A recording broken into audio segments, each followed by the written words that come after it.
Today, we're going to be going over a couple of vehicles that I have the most amount of fun using in GTA Online. Starting off with the Brigade 6x6, which you could purchase for a lot of money, or you can complete the first dose missions and get it practically free. I love using this thing to drive down the street and plow into literally anything that gets in my way.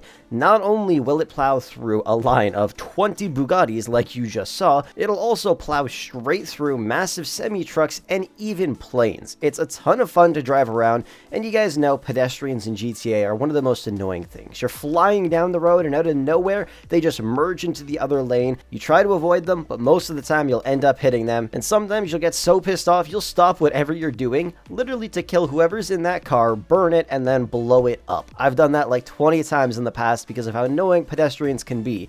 But when you're driving this thing down the road, as you can see, nothing will stop you. You're literally a tank. I don't know if it's just me, but I love off-roading in GTA 5. It's so much fun to drive off hills, go on dirt roads up in sandy shores, and just have a blast. The Jogger is the perfect vehicle for that, and I have so much fun using this thing while off-roading. It's super quick, it's easy to handle, and before it was released, I was still off-roading, but I was using vehicles like the Camacho, and sometimes the Trophy Truck in Desert Raid. But then they released the Jogger, and it's better than all three of those vehicles in every single way, and if you want to see the comparison, I'll leave that linked down below. But ever since I started using this thing, I've had so much more fun off-roading. Plus, I love the way the suspension looks while I'm driving this thing around off the sides of cliffs, and even through water, it is really overpowered, making it a lot more fun for me when I'm off-roading. Next is the Oppressor Mark 1. When it comes to PvP and PvE, I always use the Oppressor Mark 2, because you have to admit, it is better for that. But when you want to have some fun in GTA 5 and you take out the Oppressor Mark 1,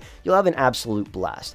Think of it as a normal bike for a second. It's great at doing wheelies, which means I can go and do a wheelie, pop off a curb, fly straight into the air, but as an added bonus, I could then open the wings and do a rocket boost and stay in the air much longer, and then I could do all kinds of those cool bike glitches that everybody used to love to do a couple of years ago, but, you know, I'm still living in the past a bit, and I absolutely love doing that still. So the Oppressor Mark 1 is one of the perfect vehicles for me to just go and do tricks with. It does cost a fair bit of money, but don't forget, if it makes you happy and makes you enjoy the game a lot more, it's definitely worth it. Next up, we have the Vigilante. This thing is the king of the streets in Los Santos. It's so much fun to use this thing, especially that rocket boost that it has on the back of it. It recharges in a couple seconds, it can also shoot homing missiles, and it's super strong, meaning you could just ram into pretty much anything you want and it will get launched. But that rocket boost, that shit is a lot of fun. Launching your friends' cars or BMXs off of ramps and they fly across the city, or even messing around with police and NPCs and using the rocket boost to launch their cars away.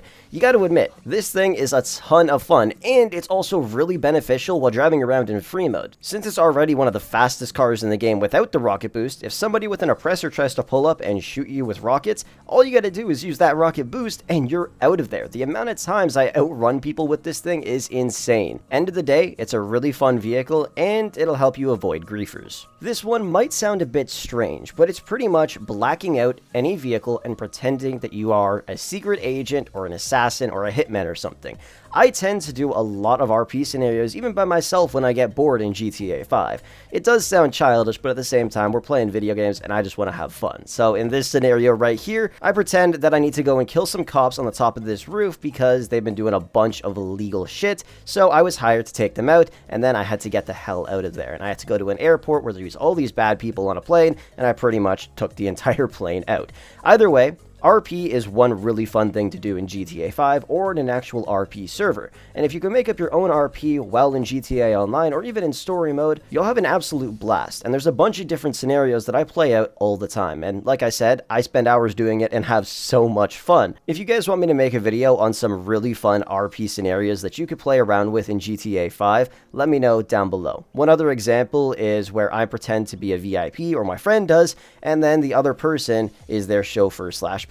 But then they take off, and it turns out the engine fails. The plane is completely dead and you need to find a safe place to land, and then you each call Merryweather on each other, and then you got mercenaries chasing after you and you got to try to lose them. It's honestly a lot of fun, and like I said, I make up tons of fun scenarios and we have an absolute blast. Time just flies right by. But anyways, this is just one example. Blacking out pretty much any car, pretending you're a Secret Service agent or something like that. It's honestly a ton of fun, and it's relatively cheap because you could do it with any vehicle you want. I prefer to use luxurious vehicles like the Deity, and if you want to see a video on the top 10 most luxurious vehicles in GTA Online in 2023, let me know down below as well. Anyways, thank you so much for watching, and with that said, I will catch you guys in the next one.